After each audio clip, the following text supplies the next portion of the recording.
আচ্ছা, রামচন্দ্র কত বছরের জন্য বনবাসে গিয়েছিল? 12 বছর। হ্যাঁ, দু একজন 14 বলেছে। আমি যখন বললাম 12 বছর, তখন অনেক মা বলছে 12 বছর। মানে আপনার টেস্ট করে করে দেখছি যে আপনারা ঠিক শুনছেন কিনা। আমি যখন বললাম রামচন্দ্র কত বছরের জন্য বনবাসে গেল, 2-4 জন বলছে 14, আর 2-4 জন 12 আর। আচ্ছা মায়েরা, কিছু মনে করবেন না। আচ্ছা বলুন তো, রামচন্দ্র 14 বছরে বনবাসে গেল, কেন 12 বছরে গেল না? খুব শিক্ষার জিনিস কিন্তু। রামচন্দ্র কেন 10 বছরের জন্য গেল না? রামচন্দ্র কেন 16 বছরের জন্য গেল না? শিখতে হবে।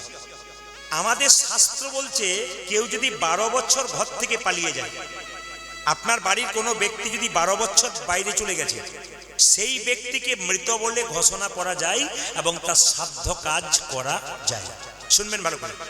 যদি আপনার বাড়ি থেকে কোনো ছেলে পালিয়ে যায়, তার 12 বছর সন্ধান পেলেন না, আপনি শাস্ত্র অনুযায়ী তার সাধ্য করে দিতে পারেন, তার সমস্ত নিয়মকরণ করতে পারেন। এ নিয়ম। তখন কই 14 বছর চাইলো কেন? 12 বছর মানে এক যুগ পেরিয়ে যাবে, তার চাইতে 2 বছর, তার মানে আর রামের কোনো সন্ধান পাওয়া যাবে না, আমার ছেলে ভরত রাজা হয়েই থাকবে। সবাই তাকান মায়েরা, রাম এইদিকে তাকাবেন। কিভাবে ঘটনাটা ঘটলো একটু বলি। একদিন রাজা দশরথ সিংহাসনে বসে আছে, হঠাৎ দেখতে পেল তার চুলের এই জায়গাটা পাকছে। এইদিকে যাদের দেখবেন চুলের এই জায়গাটা পাকছে, মানে বুঝবেন তার কিন্তু চিঠি পাকা হচ্ছে। কিছু মনে করবেন না।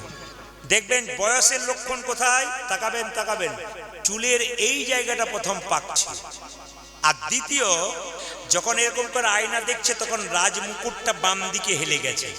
রাজা দশরথকে রাজমুকুটটা বলতে চাইছে, আর তোমার মাথায় থাকবো না, এবার রামের মাথায় পরিয়ে দাও।